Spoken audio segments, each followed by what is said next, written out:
Welcome to Disrupt You. This is the show where we'll hear what changes are headed to colleges and universities in all departments. We'll learn what innovation really means in higher education. Welcome back to Disrupt You. This is one of your co-hosts, Dr. Dustin York, and I am now an Olympic aficionado. I am practicing my sand volleyball for 2024 year, and my co-host, Erin Boswell. Hello. How are we? Erin, I feel like there should be a men's and women's like dual sand volleyball, and we would dominate. I don't do anything outside. I already told you that. So I don't like playing sports outside. I was a gymnast as a child. I don't know if you knew that, but I was a gymnast. What would be your Olympic event? It would be gymnastics. Yeah, I love the floor. The floor. Okay. Yeah, the tumbling. That was my jam. Yeah. Nice. Okay, I'll look for you in 2024. I hated the balance beam, but we can talk about that later. That's not what this podcast is about. So I am coming at you live from a new location today, my remote work office, which is awesome because that's what we're going to talk about today. And if you are watching us on YouTube, which you should check us out on YouTube if you want to see our smiling faces during this, go to Dr. Dustin York, the channel on YouTube, and there's a playlist called Disrupt You. You can see us on there. But I'm gonna show you where I'm at. Okay, I am in my 6-year-old's closet. That's where I work from home. But it's given me peace because there's a door and I can shut it and I get some peace. But that is an introduction to what we're gonna talk about today, which is remote work. I know last week we talked about the hybrid experience, different experiences for students, you know, what they want, what their preferences are. And I thought today we should talk about the staff and the faculty. Are you up for talking about that today? Oh, I love it. I feel like we're gonna have differences of opinion here. I'm excited. I know we might duke it out today. Throw the gauntlet. Okay. So what's your take? Your personal take on how you feel about remote. My personal take. I am a person who is easily distracted. So when COVID happened, I was really concerned that this was not going to work. Like being at home, I was going to get super distracted. I wasn't going to be able to get work done. And turns out it was exactly the opposite. I found that my biggest distraction is people. And so I'm really social person. And I found out that I could really get in the grind at work, or at home. But the problem was months into it, when we still weren't going back to work at all, I was getting some burnout because it was like all work all the time. I wasn't taking breaks. I wasn't like connecting with people. And so when we started going back to hybrid, which you're not going to be surprised because I liked hybrid from last week. Mm-hmm. I really love it. I love working from work a couple days a week and working from home a couple days a week. I almost like plan my week out around, like, I need to power through some stuff. I'm going to block that out for the days I'm home. And the other days I'm going to do my meetings with people. I'm going to leave time for connecting because I do think that's still really important. Mm-hmm. I think that's a really important part of career development and, just staying in tune with your team. Mm-hmm. But hybrid has been really, really good for me. I really enjoy the kind of half and half. How about you? My question for you. So, data right now, a lot of Washington Post came out with a really good one. Google has come out with a good survey on millennials specifically. Erin, you're a millennial, that say, almost 40% are going to leave their job post-COVID. This year, they're going to leave their job for another job. And they said they will, and majority of those individuals, I think it's like 33% of those individuals, says they will not accept another job unless there's at least some remote work.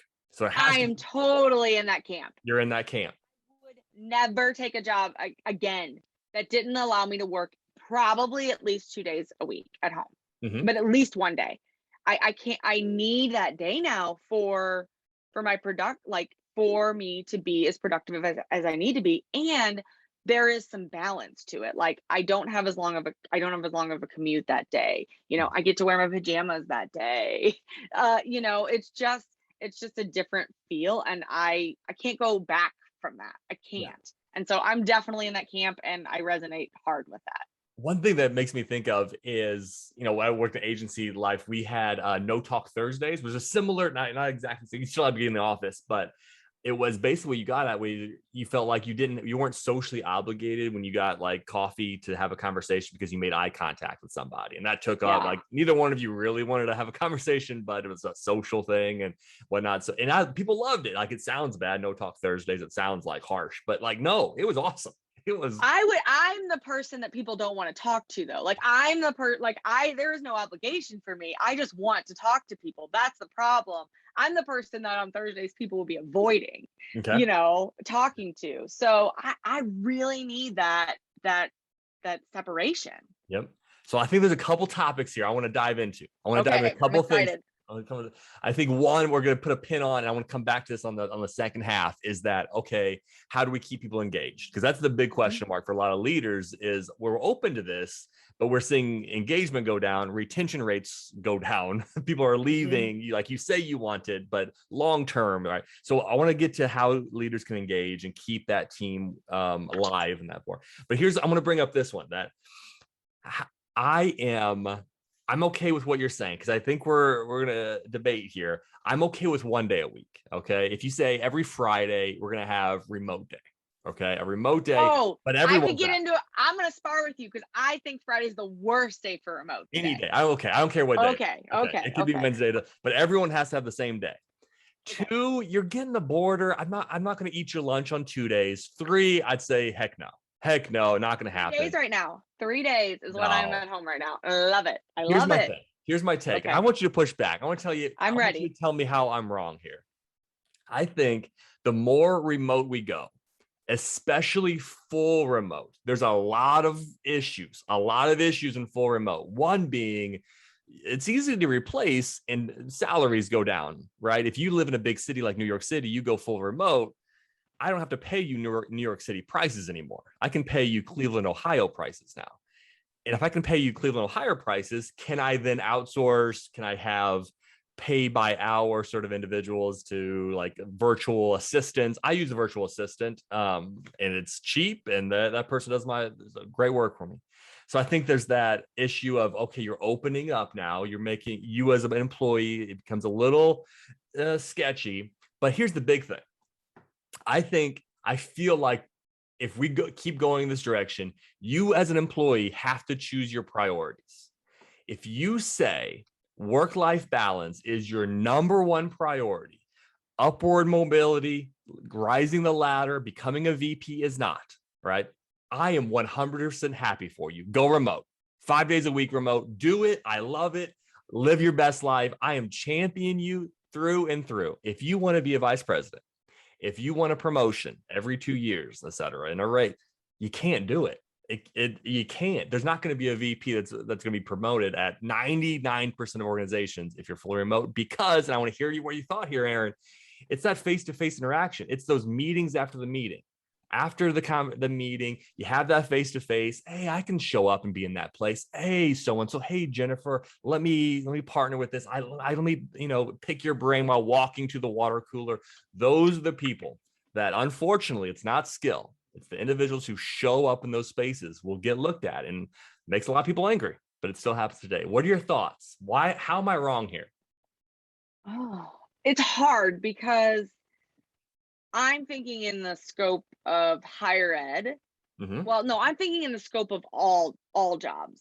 I think there's some industries it can work. Mm-hmm. And I think there are companies that are going fully remote. So I don't know if that same logic translates when everybody's at home. Mm-hmm. Some of these companies are getting rid of massive buildings, they're offloading them. But if we're coming back to higher ed, they're not going that way. That's I don't know. I think your traditional college, I think if you are student facing, you've got to be on campus at some point, right? Mm-hmm. I mean, if your students are there, you got to be where your students are, right? Yep. I still think there's some flexibility, especially if you've got team coverage and there are people always there for students, but I don't know. But as we grow in different arenas, are there parts of higher ed that don't need to be in there? I don't know. You know, if you're working in adult and online, you know, and in an online shop, do you need to be there? I don't know. I think if you're again, it comes to life, work life. I'm not saying it's the same way for everyone. I think I used to use a lot. I know you know this. I used to say this a lot in classes and whatnot, and then like hustle and drive. I don't use those terms anymore because it became like hustle porn. Like all these Instagram people started making, right? But I think it's that idea of if you want the Mercedes and the materialistic things, you're not going to be able to do the same thing as everyone else. And here's when we come to financial. I want to give your specific thoughts on this. I honestly believe that the more it's going to disenfranchise specifically female employees more than their male counterparts financially, right? Because we see gender gap in pay right now as is. I feel like if you look at 5-6 years out, it's only going to get worse simply because of this. Here's why. And I want to hear what you think. In my household, I 100% know during COVID, my wife took more of the brunt from the child caring perspective. I suspect that is the majority of households, not saying it's all of the households, but with the life that we live, that's what we have. She did take, and I help her where we can and whatnot. And she would be more willing to go remote because of, the ability to do those the child support and whatnot. So I feel like more women will take that opportunity because of home obligations and things going on and biases is going on. Therefore, the male counterparts are more likely in the offices in higher ed. And who's going to get promoted more? The ones that we see their face, not because of anything else. I'm worried about that. I'm worried about that fact. But as we talk about disrupting higher ed, that has to be part of the conversation. Like it has to be part of the conversation that I would also argue that your productivity from women, regardless of where they've been, has not gone down in this time. I would agree. And so part of disruption is we have to rethink that as leaders, right? Like we've got to be more cognizant of the biases we are putting out as we promote people, as we up salaries. So I would say, I get what you're saying on a whole level, but from a disruption standpoint, don't we have to do that at the leadership level? Don't we have to break that down and change that? I mean, that needed to be changed before COVID, right? Oh yeah. And I don't know how to do that, but isn't that where the true disruption has to happen? I mean, so I think we're looking at this from different ways. And this is an interesting conversation because when I think about remote, I've always thought about it from the student perspective. So I've always thought about it from how do we serve students, so, but you're thinking about it from an employee perspective. So it's like, how do I my career? How do I continue to grow? I don't know. I'll throw a stat at you. I'll throw a stat at you because I hear what you're saying too. This isn't a COVID thing. This is a This is a U.S. thing of gender inequality. Argue there's problems in higher ed as a whole. When you think about res life staffers and not everywhere. I mean, but you've got some people working a lot of hours a week in higher ed, kind of nonstop. That we've got burnout, we've got, I think that's a cycle in higher ed that we've got to rethink, and we've got to think, how do we look at this differently? Yeah. I'm sorry. Go ahead. So here's a stat for you. So in the US, so we look at gender inequality in pay, and I think virtual comes into this, that actually entry-level position across the US, it's almost nothing anymore. We've gotten that point where that gap is not existent anymore in entry level only and within male and female salaries. But once you get into mid-manager and VP, that grows, that expands dramatically. And that's, I think, what I'm worried about at this virtual side is, sure, I'm worried about the entry level employee. I think even more the entry level female employee will come in and say, hey, I'm making the same. That's awesome. I get to stay at home. I'm not taking a pay cut. I'm making what everyone else is making. I get to negotiate and whatnot. It's that 10 years out, that compound interest over time of showing up in that space. I think that's what I'm worried about. And here's a tactical change. And I pitched this, I think, on season 2 or season 1 to Disrupt You, is what if higher ed leans in more into on-site daycare, not free daycare. I'm not saying free by any means, because that costs money. A lot of organizations are against it. But if you lean into that, you support all employees, but specifically your female employees and growth, and you get more diversity into executive levels and leadership levels because of that. Am I wrong there? It's expensive. I know. I'm not one mom in higher ed. I'm one mom in higher ed. I don't want my kids at my work. Okay. If it's free, I'm definitely bringing my kids to work. Okay. But if it's not free, I feel like that's just one more distraction for me at work. Mm-hmm. And for me, part of what I do is I got to compartmentalize in some way. I mean, I don't believe in work-life balance. I think there just is work-life flow, if you will. You know, there's times in which work needs more from you. There's times in which your family needs more from you, but it's important for me to kind of separate as much as I can. And for me, I'm like, my kids aren't, but I know that there's moms out there that might want that. So I don't want to speak for all the moms in higher ed, you know, or, you know, just in general in the workforce. But for me, that would be a distraction. Now, if it's free or severely like it's a pretty good discount, I'm going to do it. And it you know, it would help a ton in that way. Okay. Let me ask one question. I want to move on to that how to get people kind of engaged and whatnot. So I think we agree that 1 day remote, I think we're around target. Yep, absolutely. I recommend that to anyone. It doesn't matter what your position is, where you are, anything like that. My question for you is, who would you recommend full virtual to? Like, who is that employee that you visualize that you'd say, yep, I would recommend fully remote work to that individual? For me, it's that person that doesn't care about, you know, ladder climbing. It's for work like that. But I feel like it's different with you. Who is that? Who's the person that fits that for you?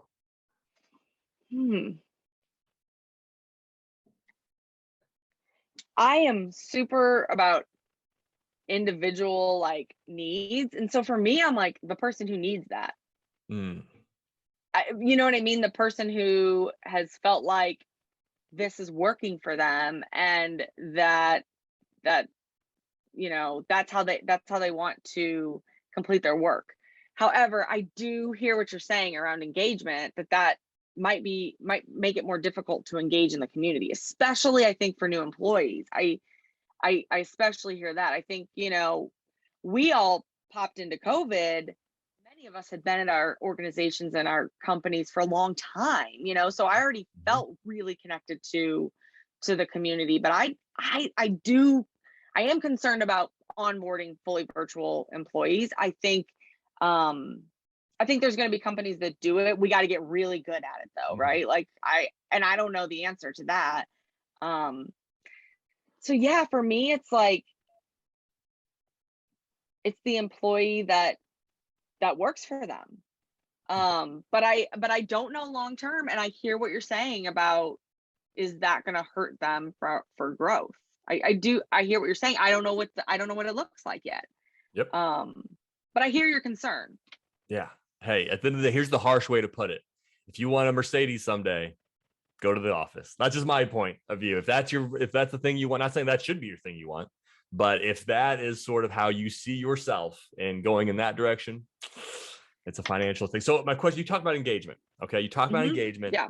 I want to hear your thoughts. This one's big because you got a big team. You work with a real big team, and you work with a team that engagement is like, it's super important. I mean, you work with students, all of your life coaches are working with students every single day. So engagement and keeping morale high and energy high. To the listeners, I don't know if there's a area on campus where energy is higher than your area. So kudos to you for being a leader in that space. When you went into COVID, you went virtual, obviously. How are you thinking about fall, about keeping morale high? Because morale's low nationwide, right? So if you're listening to this and morale's low, that is normal. I mean, not normal. I mean, that is what everyone's facing. How are you planning to boost morale? I feel like it's almost like a new starting gate. Fall is like new, so we get to start new. So this is your opportunity to do something new. What are your thoughts going in for engagement for virtual, hybrid employees, that kind of thing? Yeah. So I got some good reflection on this. When we went into COVID, one thing our VP did was we had a daily touch point with the entire team. There were like 35 of us, and every day we got on a call, and every day she gave us the updates she could, because it was a lot of uncertainty. And I will tell you, that was so reassuring, and I could feel that the team felt like, okay, we're all in this together. And I think knowledge, communication is the key to all, like, that's it's, if you're like doing the hierarchy of needs, I truly believe that communication is at that foundation. And that, I think, really set our team up for success. Now, after a couple weeks, we kind of got in a groove. We started meeting weekly, and eventually now we meet, I think, bi-weekly as a full team. But then we've got pockets of teams that are meeting on a really regular cadence. One-on-ones did not stop in COVID, and they won't stop. And that, I think, was key. I think as I look around to everywhere, I'm like, are you having a one-on-one with your boss every week? And I think there's too many people saying that they're not. Mm-hmm. That concerns me.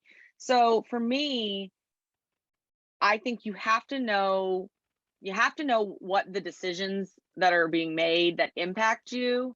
Mm-hmm. And that's part of engagement, I think, is feeling like you're part of that process, feeling like you're in the know, feeling like you know why we're doing X, Y, and Z.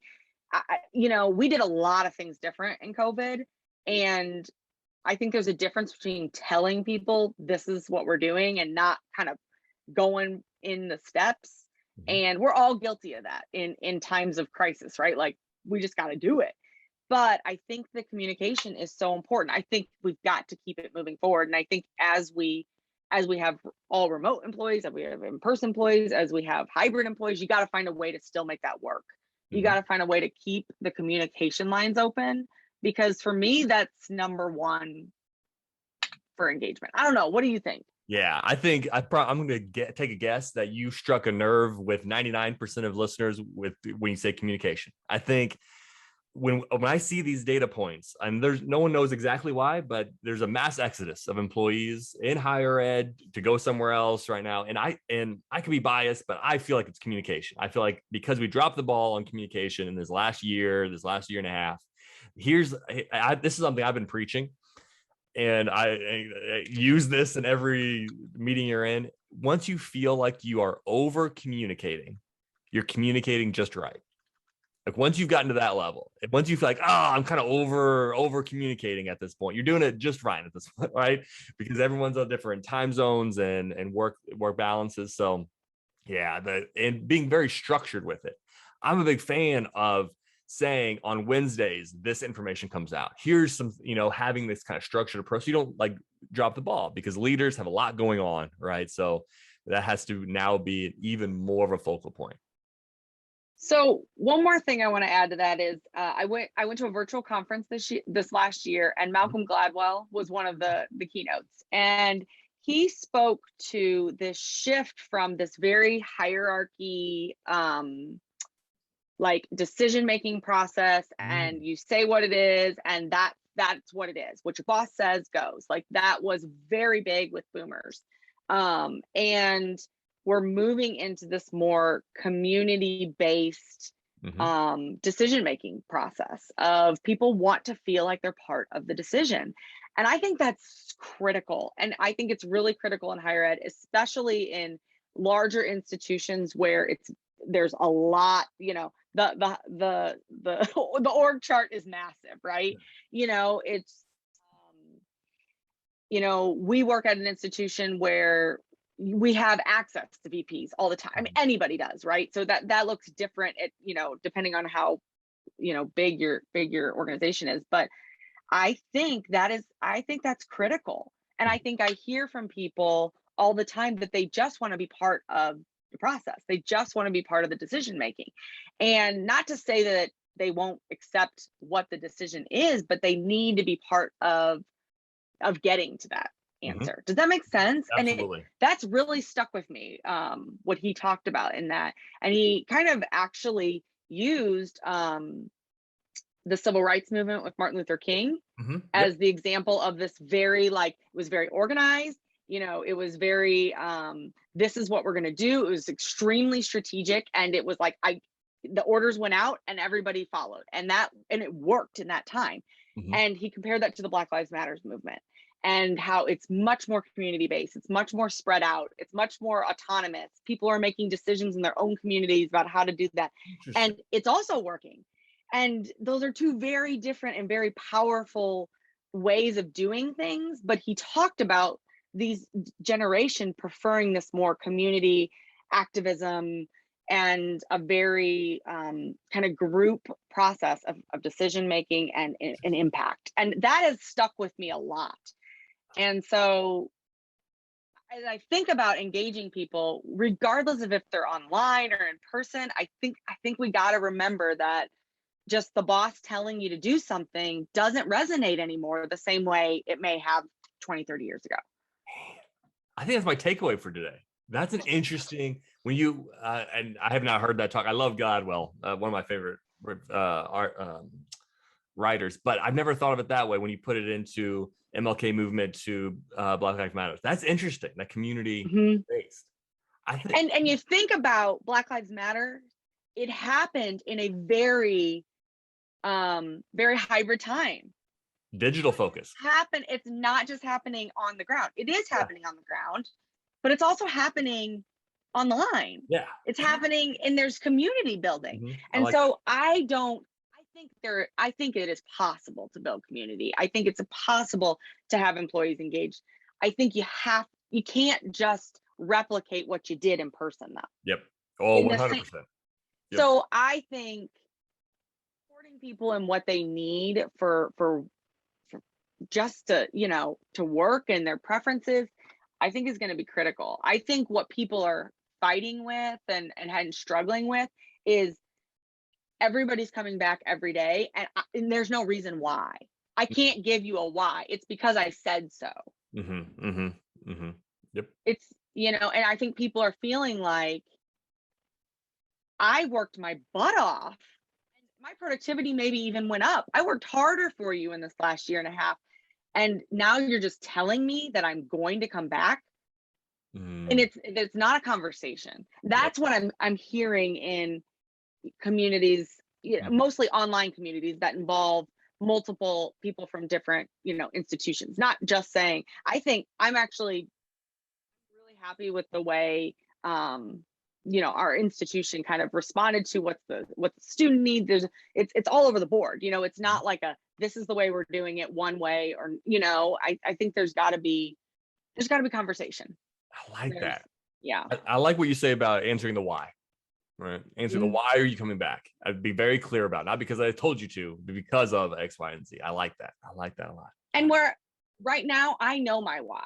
I know I'm in the office a couple of days a week because as a leader, I'm building community with my team. And as a person who serves students, I'm able to see my students face to face. I know that that's my why. But if it was, I need you to be back all 5 days, I would struggle with that because I think I can't accomplish that in 2, 3, 4 days on campus and have a day of true productivity, in the background. But I think the conversation's so important. And I think that's the takeaway is we got to be talking to employees. They got to know why you need them there 5 days a week. Hey, I think the moral story to kind of wrap us up. I think the moral story is if you're a leader, and that doesn't mean a title leader, you're just a leader. A leader doesn't mean you have a specific title necessarily. Is look at how to build that community, at answering that why, answering that value system of what we value. I think promotion and thinking about careers moving forward, thinking about what you brought up, bringing up community online, on ground, make sure they support each other quite a bit is essential, because under 40% of employees are leaving, and that's costly.